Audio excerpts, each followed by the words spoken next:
আসমান সমূহ ও জমিনে যা কিছু আছে তার সব হচ্ছে আল্লাহ তাআলার। তিনি যাকে ইচ্ছা ক্ষমা করে দেবেন, যাকে ইচ্ছা শাস্তি দেবেন। আল্লাহ তাআলা অত্যন্ত ক্ষমাশীল ও পরম দয়ালু। হে মানুষ, তোমরা যারা ইসলামকে একটি পূর্ণাঙ্গ বিধান হিসেবে বিশ্বাস করেছ, চক্রবৃদ্ধি হারে সুদ খেও না এবং তোমরা আল্লাহ তাআলাকে ভয় করো। আশা করা যায় তোমরা কল্যাণ লাভ করতে পারবে। জাহান্নামের আগুনকে তোমরা ভয় করো, যা তৈরি করে রাখা হয়েছে তাদের জন্য যারা একে অস্বীকার করেছে। তোমরা আল্লাহ তাআলা ও তাঁর রাসূলের কথা মেনে চলো। আশা করা যায় তোমাদের উপর দয়া করা হবে।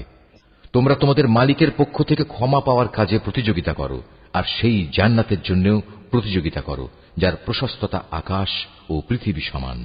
আর এই বিশাল জান্নাত প্রস্তুত করে রাখা হয়েছে সেসব ভাগ্যবান লোকদের জন্য যারা আল্লাহকে ভয় করে।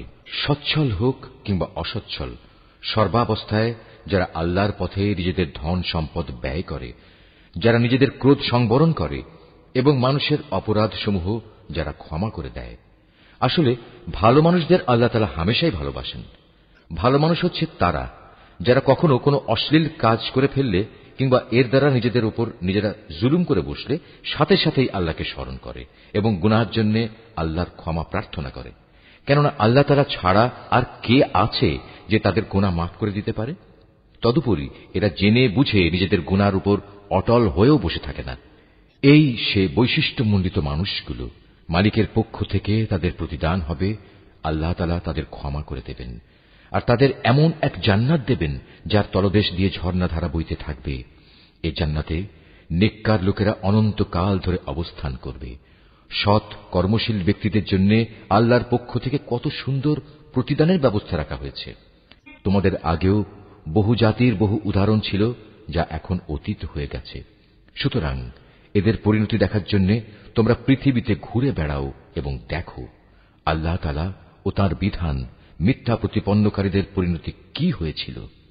বস্তুত এটি হচ্ছে মানব জাতির জন্য একটি সুস্পষ্ট ব্যাখ্যা এবং আল্লাহ তাআলাকে যারা ভয় করে এটি তাদের জন্য একটি সুস্পষ্ট পথ নির্দেশ ও সদুপদেশ বই কিছুই নয়। তোমরা হতোদ্যম হও না, চিন্তিত হও না। তোমরা যদি সত্যিকার অর্থে ঈমানদার হও তাহলে তোমরাই বিজয়ী হবে। তোমাদের উপর যদি কোনো সাময়িক আঘাত আসে এতে মনঃক্ষুণ্ণ হবার কি আছে? এ ধরনের আঘাত তো তাদের উপরও এসেছে। আর এভাবেই আমি মানুষের মাঝে তাদের উত্থান পতনের দিনগুলো পালাক্রমে অদল বদল করাতে থাকি, যাতে করে আল্লাহ তাআলা এ কথাটা জেনে নিতে পারেন যে কে সত্যিকার অর্থে আল্লাহর উপর ঈমান রাখে, এবং এর মাধ্যমে তোমাদের মাঝখান থেকে কিছু শহীদও আল্লাহ তাআলা তুলে নিতে চান। মূলত আল্লাহ তাআলা কখনো জালেমদের পছন্দ করেন না। এর মাধ্যমে তিনি মূলত ঈমানদার বান্দাদের পরিশুদ্ধ করে কাফেরদের নাস্তানাবুদ করে দিতে চান। তোমরা কি মনে করো তোমরা এমনি এমনি বেহেশতে প্রবেশ করে যাবে?